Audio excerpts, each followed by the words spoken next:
Best of R / Tales from Retail episode 122. Subscribe for edit videos daily. This happened last December. My shift that day was from noon, but when I arrived at work, 10 minutes before 12, the whole store had suffered a power cut. I was greeted by two colleagues who were turning away customers, apologizing that the store currently has a power cut. Customers were appreciative of this and there was no Karens. I went to the back room where most of the employees were. It was before my shift, so I pulled out my phone to check the Twitter of the power distribution company. The power distribution company said power should have been restored to the area. I tweeted at them and asked when power would be restored to the retail park. They answered me that the power is back and to inform my manager to check the cabinet. When I told my manager this, she dismissed my message saying, "I'm the manager and I run the store." To de-escalate the situation, I informed her, I am only the messenger, and was passing on what the power distribution company told me. About 5 minutes later, the manager came to me and told me to check whether neighboring stores have their power back. She also instructed another colleague to check the fuse box. It was raining, so I took my raincoat and diligently did as told. I found out that neighboring stores had indeed had their power restored, and it was at this time the manager started making calls to head office. She informed me and another temp colleague that they don't know when power would be back and that we could head home. Also, apparently the college smelt burning smell from the boxes. The next day I asked a junior manager about what happened and he told me that power was restored at around 8 p.m, by which time the store would have been closed anyway. Later that day, the same manager said to me if I wanted to stay on for longer to make up for the hours lost. I checked my clock in time and found out that I was paid fully for the previous day and had 2 hours added for the extra time I stayed on. Edit. Well, apparently they're waiting for the electrician. There were only a few HQ approved electricians. Found out the circuit was blown and for the whole week, the store power was on 24/7. Thank you. Next. I work in a petrol station as a supervisor, and got called out of the office to deal with a customer complaint which causing quite a scene. C. Customer. M. Me. C. Do you sell petrol here? M. Confused as FKRN because it's a petrol station. Yes we do. May I ask why you're asking? I'm a tad confused. C. None of your pumps are labeled petrol? M. They should be. It's illegal if we don't have them correctly labeled. C. Can you show me please? M. Sure. Applies a high visibility jacket for a dangerous trip to the petrol pump. I walk out to the pump to show her which pumps dispense petrol. We have two, a standard petrol and a performance petrol. C. I can't see what that says. Won't come any closer due to social distancing, which is understandable. M. This one on the end here is the petrol pump. The other one is performance fuel, and the two black handle pumps are diesel, performing the big point at the petrol pump. C. Are you sure? M. Yes, I'm positive. C. I don't believe you. Can I see the manager? M. I am the manager today. The best 5 words to ever say in this industry. The power is phenomenal. C. The big concerned face. Oh, well, are you sure this is petrol? M. Yes. C. I don't trust you. I'll be going elsewhere. At this point she got in her car and I left as half of the forecourt was laughing. I went back inside and my colleague informed me that she assumed unleaded and petrol are two completely different fuels. Thank you. Next. Now my story isn't like most on here. It's a nicer and more simple story, but I would share it anyway. For your information, I'm on mobile, so please let me know of any spelling or grammatical errors I make. Now I work in a grocery store which I won't specify as it's not very important to the story. I am a bagger at the register. I have a few regulars who come on specific days like any other store does. There is this one lovely lady who comes every Sunday. Now she hasn't been able to get a mask of her own. I talk with her often and she really liked my mask. It was a Spider-Man print fabric mask, if anyone is wondering. She asked where I got it and I told her that my mom and I learned to make masks. My mom learned first and made me the mask and then taught me how to make them too. She asked if I could make her one for next Sunday and I said of course because I like to help people. She needed one so she could get a haircut since everything is starting to reopen. Now I was just gonna do it for free but she insisted that she pay me. I didn't want money for it as I already make enough as it is and I just wanted to help. She kept insisting that she pay me when I make her masks, so I said she can pay me what she thinks is right for the mask. I found this really nice but old bedsheet that I had, so I washed it and made a nice mask out of it. It was a cute floral pattern design. Today this Sunday she came around like normal and got her mask. And she loved it. We talked for a bit like normal and she put it on instantly. She is such a nice lady and I look forward to seeing her each day. Now she can finally get her hair cut. And I can be happy knowing I helped her out. Thank you. Next. I worked in retail for about 1 year or so. I was usually the closing department employee, so my hours were from midday to closing. When the Nintendo Switch first came out we had a decent amount in stock, but they sold out quickly. So this one particular customer, we will dub the Lee, would buy up most, if not all, the Nintendo Switches.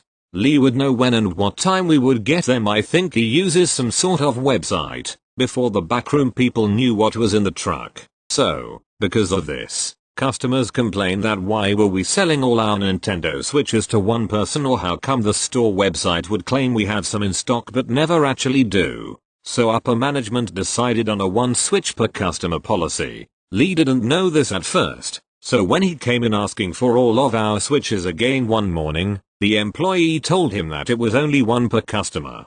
He was a bit upset and asked to speak with the manager, and the manager repeated the policy again, 1 per customer.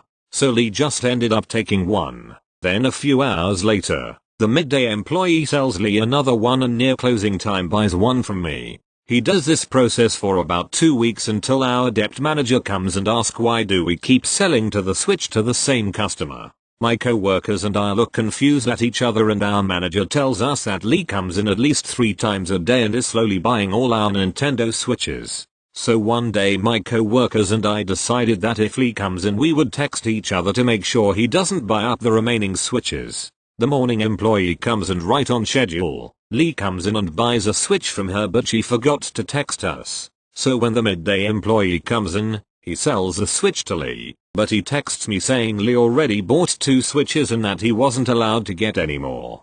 So I come in, it was almost closing time, and Lee comes in and says he wants to buy a Switch. I ask him if he already purchased one, and of course, he lied and said number. I let him know that my co-workers informed me that they sold him 2 Switches already. He tries to play the "that wasn't me" card. So I'll let him know that we have cameras and we can pull up a video of him being in the store today. His face was in shock and starts yelling at me. Lee has a thick accent, so it was a bit hard to make out everything he said.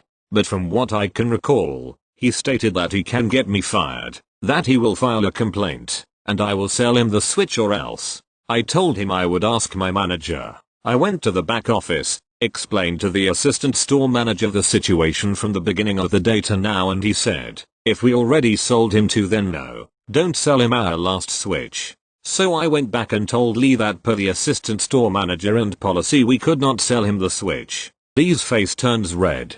He started yelling at me, was super close to my face, and almost spitting at me. I'm a female and about 23 years at the time. I freaked and called for security and or a floor manager. After a full 10 minutes and paging security about 4 times, no one came to help me. At this point, I was getting mad myself, and my co-worker noticed my face turning red. Every time I would take a step back, Lee would step forward even closer. I keep telling him to please keep his distance and that he was spitting on me, but he was not listening. My co-worker was slowly pulling me behind the counter, hoping that would put some space between us. But that didn't help. I'm just about to explode until I run to the back office to the assistant store manager, shaking with anger and informing him how the situation escalated. He tells me to stay in the office.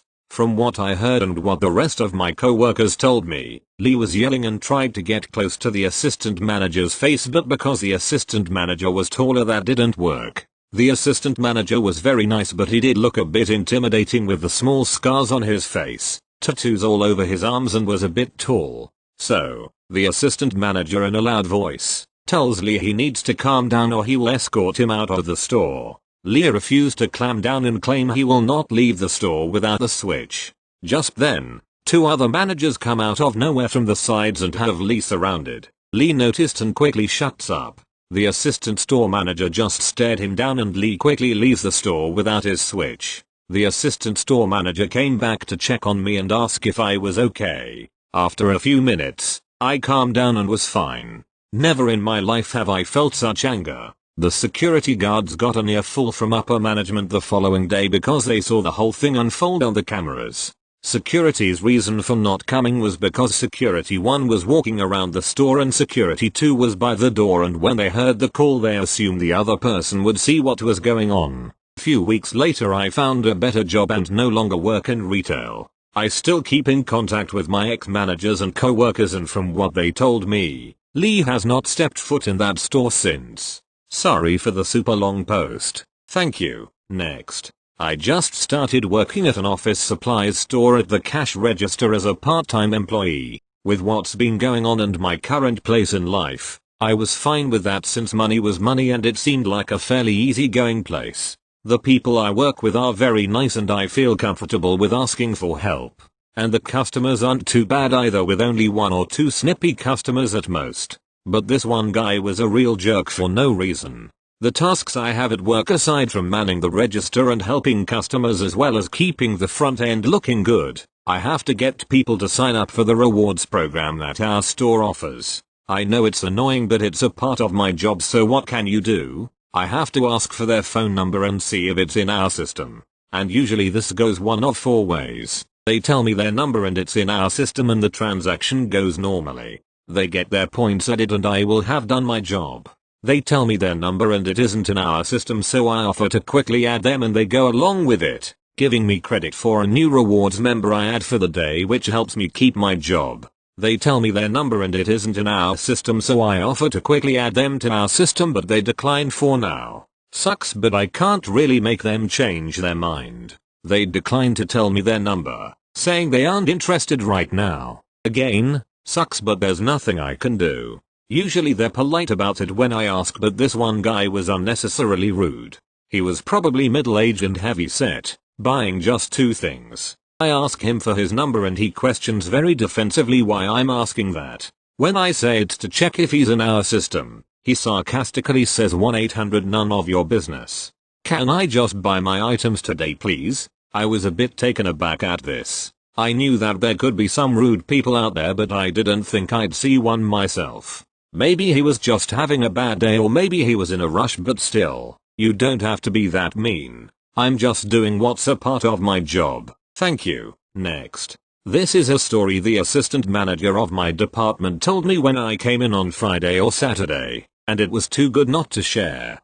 For context, we were selling air conditioners at a discounted price of $100 instead of the $139.99 that they are regularly. We only sell these once a year as we're a grocery store, and I believe when we run out until the next year. The ACs were a limit of 1, and at this particular time of the story we had only 2 left. Nothing's direct quotes as I wasn't there to witness the event, but it gets the point across. My manager noticed a lady with the last 2 ACs in her cart, and thus informed her of the limit. L equals AC lady. AM equals assistant manager. OL equals other lady. AM, miss, it's a limit of 1 AC per customer. L, really? Well, where's the sign? I didn't see no such thing. AM proceeds to show her the sign and the flyer that says limit 1. L, well, I need both. If that's the case, then I'm just going to come back later when you're not here, or I'll send my husband to get the other one. While Al and AM are arguing, OL comes up to ask AM a question. OL, excuse me, do you have any more air conditioners? AM, sure, proceeds to take the second AC out of Al's cart. Here you go. Man, I wish I was there to see Al's face. Thank you. Next. I work for a large chain that gives out specifically dated coupons. This will be important later. For an amount off your total purchase if you spend a certain amount of money. A few days ago, at the beginning of a coupon redemption period, a woman came in with her receipt from a purchase she made a few days before, during the earning period, and a coupon for $20 off of her purchase. I will be OP. She will be K. My manager will be M. K. I spoke to someone from your store on the phone and they told me you could price adjust my purchase for $20 less if I brought this coupon in. OP. Since it's a coupon, I won't be able to just price adjust it. I will have to return everything you bought and then sell it all back to you and apply the coupon. K. That's going to take too long. Why can't you just price adjust it? OP. Trying to be polite, because I can't. M. Overhearing this, what are you trying to do? OP. Repeats conversation to M. M. This coupon was earned on the purchase you are trying to retroactively use it on. We will not be able to accept it today. K and M go back and forth for a while, but M ends up walking away, leaving me with a poed K who still had a purchase to make that day. I scanned K's items and then the coupon, but she didn't spend the full amount required to get her full $20, so the register only took $10 off. OP. Unfortunately, since you did not meet the minimum purchase requirement for the full value of the coupon, I will only be able to take $10 off today. K. No. What you're going to do is return all of my other items and honor the coupon for my other purchase. This is ridiculous. I did not call the store and come all the way here to be treated in this way. Note, I'm beginning to lose my patience. Up to this point, I have been very friendly. OP. No. What I am going to do is call my manager back up here because she specifically told me to not give you the discount. K. Fine. If you want to make it complicated, go ahead. OP.